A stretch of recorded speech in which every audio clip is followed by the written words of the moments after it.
Hey everyone, welcome to Judging for the Win. I'm Dave, and this is my daily ruling. Today's question comes to us straight out of the Judge Vault. Amy plays the Lightning Bolt against Nick's Tarmogoyf. For the purposes of this question, we'll say that there are only creatures and lands in graveyards when Amy made this play. Does the Tarmogoyf live?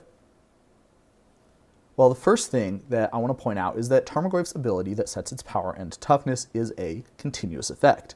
These don't use the stack or require priority or apply only at certain times. As the name suggests, they apply continuously. Any updates to Tarmogoyf's stats from cards entering or leaving graveyards will happen immediately.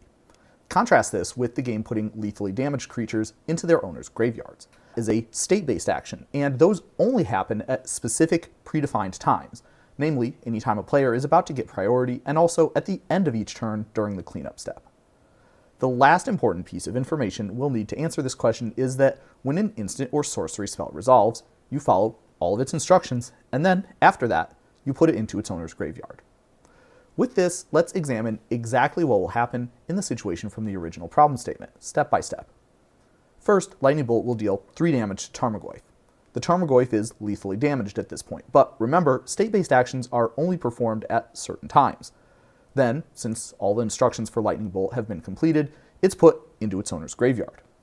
After this, the next thing that's going to happen is that Amy will get priority, so the game performs state-based actions. By now, the Lightning Bolt is in Amy's graveyard, so Tarmogoyf is a 3/4, and it survives.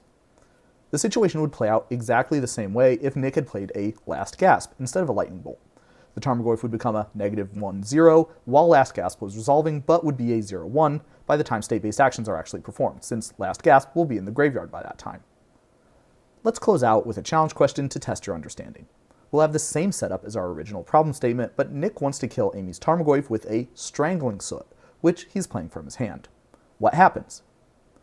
Well, the target of Strangling Soot needs to be legal at 2 specific times, when you cast the spell and when it resolves.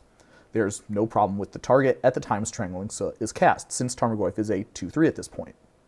When Strangling Soot tries to resolve, the game will again check its legality for the targets, and Tarmogoyf is still a 2/3, so the spell is good to continue. The instructions of Strangling Soot are performed, destroying Tarmogoyf, then Strangling Soot is put into Nick's graveyard.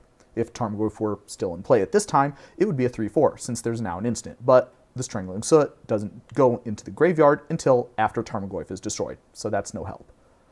Of course, I'm sure some of you are wondering what would happen if Amy played another Tarmogoyf the next turn, and Nick wanted to kill that one by flashing back his Strangling Soot. Would that be possible? Well, given our previous discussion, it's safe to say that if Nick is able to cast this spell, the Goyf is done. While Strangling Soot is on the stack, Tarmogoyf will be a 2/3, and this time the Strangling Soot isn't even going to the graveyard after it resolves, but instead to the exile zone. That said, the question of whether it's possible to cast the Strangling Soot at all is a bit more interesting. Recall that when you're casting a spell, the very first step is to move it onto the stack. Only after this will the spell's targets be chosen.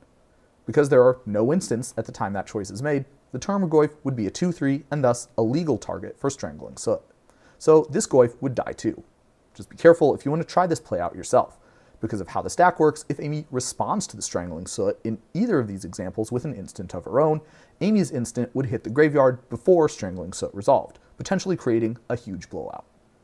If you liked these examples, or would like a bit more practice with the concepts that I talked about today, you might also like a video I did a while back with Carl from Card Market, where we talked about whether it would be possible to use a cut down against a Tarmogoyf. That's all I have for you today. How did you do? Join me again next time for another daily ruling. Until then, I hope you have a great day.